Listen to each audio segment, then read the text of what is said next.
Welcome back to Deep Talks, where we break down complex topics in minutes. If you enjoy this kind of content, make sure to subscribe to Deep Talks. Everyone thinks they know the story of America versus Venezuela. But what if the whole thing, the entire public drama, is just a cover for a fight happening in a single U.S. state? To understand what's happening today in the Caribbean, you really have to understand the history of defiance. It's intense. Right. I mean, we're looking at a quote from a former president of Venezuela calling a sitting US president a donkey. That definitely sets a certain tone. So the official story kicks off on September 1st, 2025. Picture this. Unmarked fishing boats are leaving the Venezuelan coast. And then, suddenly, they're just vaporized by US drones. No warning, nothing. No warnings? That's not a police action. That's an act of war. Exactly. And it's backed by the largest military force seen in the region since the U.S. invaded Panama back in 1989. This is not a small operation. First, you have over 15,000 troops moved into position. Then they send in a nuclear submarine. Then comes an amphibious assault ship, the USS Iwo Jima. This thing is capable of landing 2,000 Marines on a beach. And finally, the largest, most powerful warship ever built, the aircraft carrier USS Gerald R. Ford. Wait a second. An entire carrier strike group, a nuclear sub, 15,000 troops, all to stop a few drug boats? That doesn't add up at all. Something is very wrong with this story. And here's exactly where things start to go wrong for the official story. Because if this is really a war on drugs, they're aiming at their billion-dollar carrier group at the completely wrong target. Yeah, what people don't realize is that Venezuela isn't even a major producer of cocaine. It's just a transit route. And it accounts for less than 10% of the cocaine that even enters the US. The other 92% comes from somewhere else. And let's be honest, cocaine isn't even the main killer here. The real public health crisis devastating the US is fentanyl, and that comes primarily from Mexico, not Venezuela. The hypocrisy here is just stunning.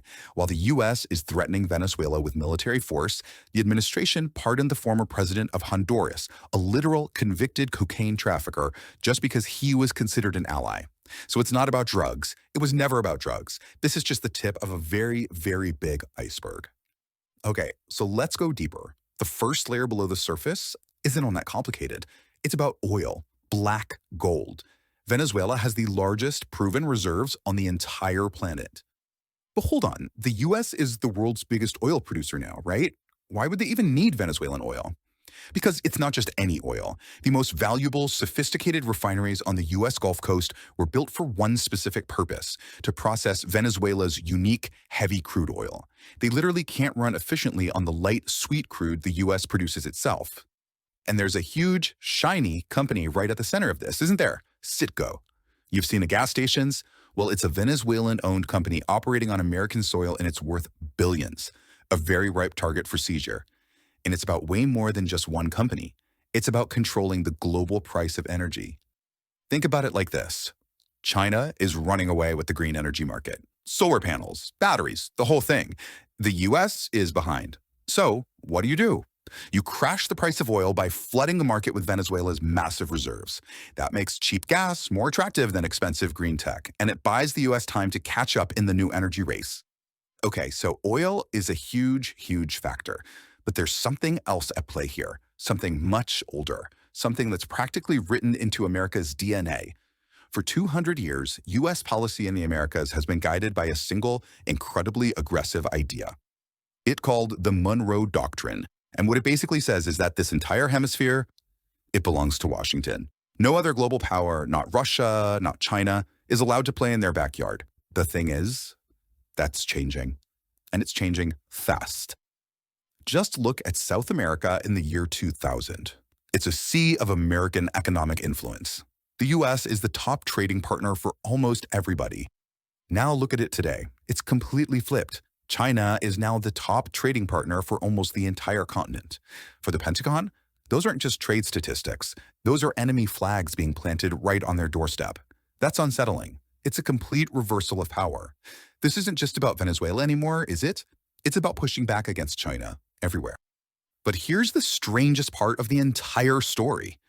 This massive global power struggle, it might actually all hinge on the electoral politics of one single American state, Florida. See, Florida's Hispanic voters are different from the rest of the country. Many are exiles from places like Cuba and Venezuela. They are fiercely anti-communist, and they've become a key part of the Republican base. And ambitious Florida politicians like Marco Rubio know that being tough on Venezuela isn't just foreign policy. It wins them votes at home. It's their path to more power. In fact, Rubio has been so influential on this that he reportedly convinced President Trump to reject a deal where Venezuela's President Maduro was ready to make major concessions to the U.S. So a deal that might have prevented a war, that might have stabilized the region, was scuttled for votes in Florida? That's chilling. So this isn't a simple story. It's a messy tangle of oil, old-school imperialism, and hyper-modern domestic politics. And it leaves us with a set of deeply unstable and frankly terrifying futures. And none of those outcomes feel particularly stable, do they? That black hole scenario, that's exactly what happened in Iraq and Afghanistan. It would mean a failed state, a humanitarian catastrophe right on America's doorstep. It feels like the Roman legions are pulling back from the deserts of the Middle East, getting ready for a much bigger fight in the Pacific. What's happening in Venezuela? It might not be the main event. It could just be the violent tidying up of a backyard before the real war begins. Thanks for listening to Deep Talks. We'll see you in the next one.